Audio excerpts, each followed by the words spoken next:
Welcome to Filmmaker Talks. Today's topic is what's your damage? Subscribe and click the bell and so you can get notified of future episodes.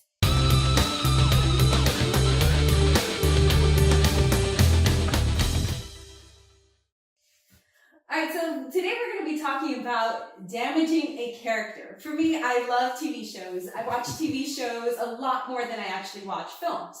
But the problem with TV shows is that they are meant to last like maybe 5 seasons. But after that, you keep going, you keep putting the characters through more and more things, because if you start off fighting one thing, one battle, and now you gotta keep growing, or every season is gonna be boring, right? So you gotta keep upping your game. The villain has to be bigger and bigger, that challenge. And so is there a point where you're just damaging the character so much where it's like that character, there's no way that character is realistic anymore because nobody would mentally survive this? Well, one example that comes to mind when you mentioned that is Supernatural. Yes, that's exactly what I was thinking of. I'm more TV than movies myself, so I'm kind of on the same level as you. But the show Supernatural, like, to me, like, they keep upping the seasons, making it bigger, and bigger. But like, they still keep you like this. That's why it's been going on for so long. I mean, there's a reason. So are Sam and Dean a little bit too damaged? Like they're not realistic now at this point after fighting the devil 100 times and still making it through? You know what? Yeah, I mean, yes, to a point, but at the end, I mean, to kind of argue that, like, be the devil's advocate, no pun intended. But you knew what you were getting from the beginning. The show lives and dies by its writers.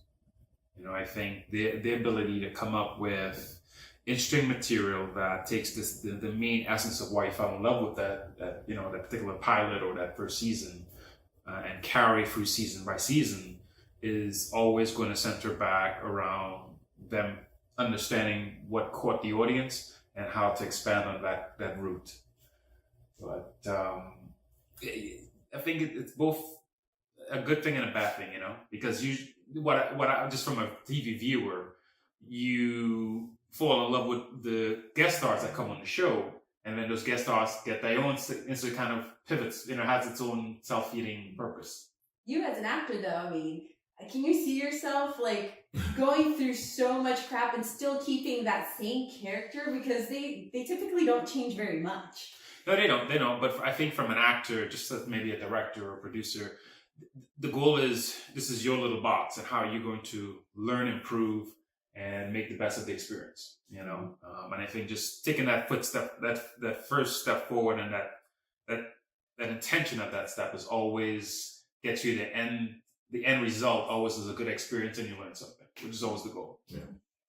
Well, you know, I actually don't watch a lot of television. But I guess the main thing I can contribute to this conversation is I watch a lot of YouTube videos, only because I think there's a lot more interesting things on YouTube. But they were interviewing this one actor about a television show that I don't know the actor, I don't know the TV show. But it was a TV show that evidently a lot of people like. And they asked him, now, did you assume that this movie, that your TV show would take off?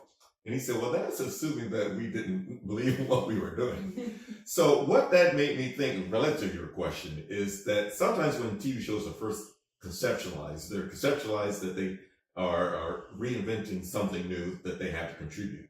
But then I think after time, when they become popular, they might become too insular to that, and they might come to the point where their characters are kind of damaged. I think probably one nice thing about TV shows now than they didn't have before is you have social media, so they can get instant feedback from their audience about what they think about their characters. Now, it could be a plus or minus to what extent they want to mold their characters on that, because sometimes the writers might want to go in a different direction than the audience wants to. But it's probably a balance between the two. Okay. I think the biggest thing, a good example would be The Walking Dead. It's just something that's so iconic. And just very first episode to the very last episode, it can be pretty much the same thing over and over, but you just hook. You know, when it's that good, the writing can get, the production can get, because it's the root of it, you know, dead zombies is what pulls, you know. See, I think Rick just needs to die. His is a perfect example of a damaged character that just needs to go because now he's at the point where he's not realistic anymore. He's just too damaged. But thank you guys for contributing to the conversation, and we'll see you next week.